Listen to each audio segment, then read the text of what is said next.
आज युवा चाहता है उसके लिए रोजगार मिले, युवा चाहता है उसके लिए शिक्षा की सुविधा प्राप्त हो, युवा चाहता है उसको विकसनशील देश में रहने की अवसर मिले।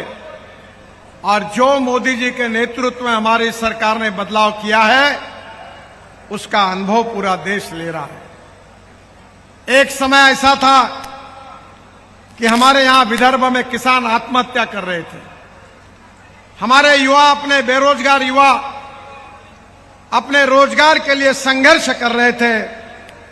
आज परिस्थिति में यह बदलाव आया है। मैं आपको याद दिलाना चाहता हूं कि 1947 में पंडित जवाहरलाल नेहरू देश के प्रधानमंत्री बने। उन्होंने कहा कि हम गरीबी को हटाएंगे। फिर इंदिरा गांधी आई, उन्होंने गरीबी हटाओ का नारा दिया। गरीबी तो हटी नहीं पर गरीब हट गए। उस समय उन्होंने 20 कलमी 5 कलमी कार्यक्रमों की घोषणा की और उसके बाद में राजीव गांधी आए, उन्होंने भी गरीबी हटाओ का नारा दिया। अब बाद में सोनिया जी के नेतृत्व में मनमोहन सिंह जी आए, उन्होंने भी गरीबी हटाओ का नारा दिया। पर देश का विकास नहीं हुआ, देश कर्जे के बोझे में डूब गया।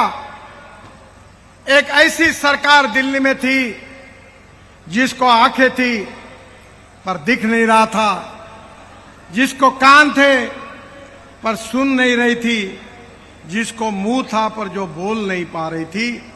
ऐसी एक गूंगी बहरी सरकार मनमोहन जी के रूप में, मनमोहन सिंह जी के रूप में दिल्ली में थी। मुझे विश्वास है कि उस समय मोदी जी के नेतृत्व में 2014 में देश की जनता ने भारतीय जनता पार्टी और एनडीए को अवसर दिया और लगभग 10 साल पूरे हो रहे हैं। अब पूरे देश का कांग्रेस के 65 साल और भारतीय जनता पार्टी में मोदी जी के नेतृत्व में 10 साल में किए हुए कार्य की तुलना करिए। कितने पोर्ट्स बने हैं, कितने एयरपोर्ट्स बने हैं, कितने रेलवे स्टेशन बने हैं, कितने हाईवेज बने हैं। हर जगह पर आप जाकर देखिए, एक काफी बड़ा बदलाव आप सबको देखने के लिए मिल रहा है। आज कोई हम पॉलिटिकल पार्टी के नेता के रूप में नहीं कह रहे, पर नीति आयोग ने अपने रिपोर्ट में कहा है कि हमारे देश की 25% आबादी गरीबी रेखा के नीचे से जो थी वो ऊपर आई है। आज उनको सही में हमारे फुटपाथ पर जो दुकान चलाने वाले करीब 80 लाख लोगों को हमारे बैंकों ने ऋण दिया है। 4.5 करोड़ लोगों ने बैंकों में अकाउंट खोला है और इतना ही नहीं तो उनके क्रेडिट के आधार पर उनको कर्जा मिल रहा है।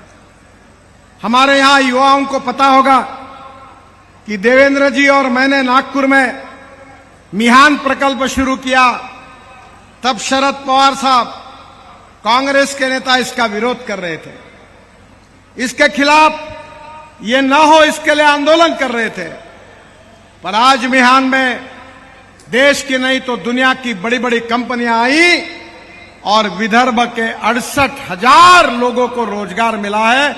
ये आज की परिस्थिति है। हम ऐसी अर्थव्यवस्था निर्माण करने जा रहे हैं मोदी जी के नेतृत्व में, जहां युवा स्वाभिमान से जी सके, जहां युवाओं के हाथों को काम मिलेगा, गांव गरीब मजदूर किसान का कल्याण होगा, देश में अच्छे रास्ते होंगे, देश में अच्छे अस्पताल होंगे, देश में अच्छे यूनिवर्सिटी होगी, देश में अच्छे महाविद्यालय होंगे और देश में अच्छे स्कूल होगी। जो हमारे गरीब लोग हैं उनको आयुष्य योजना में 5 लाख रुपए तक का बेनिफिट मिला है। कैंसर के रुग्ण हो, हार्ट के रुग्ण हो, अब तो ट्रांसप्लांटेशन की बात है, सबको सहयोग मिल रहा है। विदर्भ के इस पूर्व विदर्भ के क्षेत्र में जो शेड्यूल कास्ट और शेड्यूल ट्राइब का समाज है, 70-80% लोगों को सिकल सेल और थैलेसीमिया की बीमारी है। बोन मैरो करने की आवश्यकता है। हमने हमारे यहां देवेंद्र जी ने जगह दी। उस समय नड्डा जी हेल्थ मिनिस्टर थे। मोदी जी ने हमको एम्स दिया और विदर्भ के दलित और वनवासी आदिवासी बंधुओं को जो सिकल सेल थैलीसेमिया की बीमारी है उसको दूर करने के लिए एक स्पेशल सेक्शन खोलकर हम उनके ऑपरेशन की व्यवस्था कर रहे हैं। आज विदर्भ में किसान आत्महत्या नहीं कर रहे। देवेंद्र जी जब मुख्यमंत्री थे, मैं सिंचाई मंत्री था, उनके कहने पर मैंने करीब 6 से 7 हजार करोड़ रुपए जो महाराष्ट्र के सिंचाई प्रकल्प थे जो बंद पड़े थे उसको फिर से पूरा करने के लिए उनको पैसे दिए। पश्चिम महाराष्ट्र में टेम्बू हो, मैसाड़ हो, जहां जब जब प्रोजेक्ट बंद पड़े थे 20-20, 25-25 साल से, मराठवाड़ा के, विदर्भ के, पश्चिम महाराष्ट्र के उन प्रकल्पों को हमने पूरा किया और किसानों के खेत तक पानी पहुंचाया। बहनों और भाइयों, स्मार्ट सिटी नहीं, अब स्मार्ट विलेज भी बन रहे हैं। गांव में अच्छी स्कूल होगी, गांव में अच्छा अस्पताल होगा और गांव के युवाओं को गांव में रोजगार मिलेगा। किसानों को उनके फसल के सही दाम मिलेंगे और किसानों की अगर परचेसिंग पावर बढ़ेगी तो गांव की इकोनॉमी गतिशील बनेगी। और अगर हमको इंडस्ट्री, उद्योग, व्यापार अगर बढ़ाना है तो 4 बातों की जरूरत है: पानी, वाटर, पावर, ट्रांसपोर्ट और कम्युनिकेशन। बहनों और भाइयों, हमारे यहां मेट्रो आ गई, नए हवाई अड्डे बन रहे, रेलवे स्टेशन का काम शुरू हो गया है, 550 स्टेशन बन रहे हैं। अब तो आप जहां जाएंगे वहां 4 लेन सीमेंट कंक्रीट के रोड मिल रहे हैं। ये जो कार्यक्रम हो रहा है इसके सामने भी सीमेंट कंक्रीट रोड बन रहा है। उसमें आगे अमरावती रोड जाएंगे तो फ्लाईओवर बन रहे हैं। मैं तो अभी ऐसा हूं कि अभी मुझे एमपी बताते हैं, मैं अभी उत्तर प्रदेश में था, उन्होंने कहा कि आपके पास क्या मांगे? अभी कुछ मांगने के लिए रहा नहीं, जितना था उतना आपने सब दे दिया है। ये देश बदल रहा है। हम देश में पहली बार मोदी जी ने यह तय किया है कि हम आत्मनिर्भर भारत बनेंगे। हम $5 ट्रिलियन की इकोनॉमी बनेंगे। हमारे देश की आर्थिक व्यवस्था दुनिया की तीसरी अर्थव्यवस्था आने वाले 5 साल के अंदर बनेगी। हमारा एक्सपोर्ट बढ़ेगा, हमारा इंपोर्ट कम होगा और हमारे देश में हमारा जो किसान है वो केवल अन्नदाता नहीं रहेगा, वो ऊर्जादाता बनेगा। केवल ऊर्जादाता नहीं रहेगा तो बिटुमिन डांबर बनाएगा और केवल डांबर नहीं बनाएगा, अब तो किसानों ने हवाई ईंधन भी तैयार करना शुरू किया है जिसके ऊपर हवाई जहाज चलने वाले हैं। 16 लाख करोड़ का हमारा पेट्रोल, डीजल, फॉसिल फ्यूल का इंपोर्ट कम होगा और हमारे गांव के किसान इसमें निश्चित रूप से उनकी प्रगति होगी, उनका विकास होगा। इलेक्ट्रिक गाड़ी आई, इलेक्ट्रिक स्कूटर आई, बस आई, कार आई, पूरी तरह ट्रांसफॉर्मेशन हो रहा है। इसका कारण क्या है?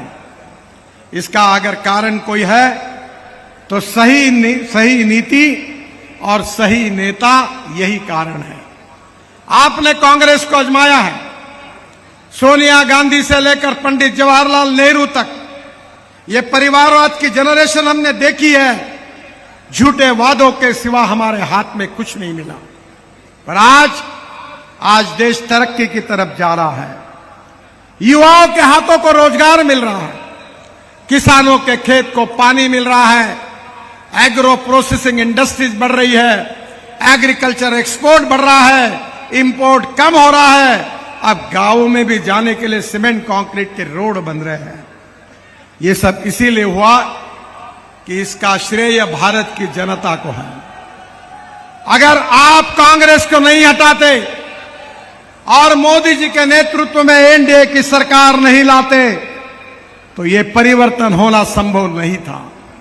ये भारत की जनता ने जो परिवर्तन किया है, उस परिवर्तन के रूप में मोदी जी के नेतृत्व में हमने भारत की जनता को एक सस्टेनेबल जीवन दिया है, एक सुसह्य जीवन दिया है।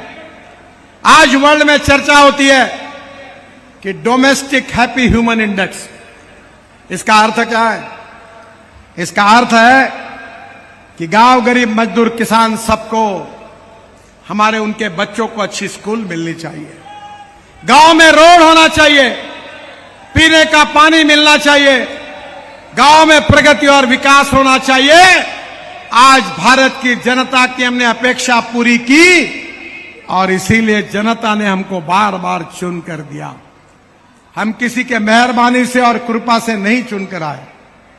जो काम किया था, जो कहा था, वही हमने बोला है, जो बोला है वही हमने किया है और जिसके कारण जनता ने हमको समर्थन दिया है।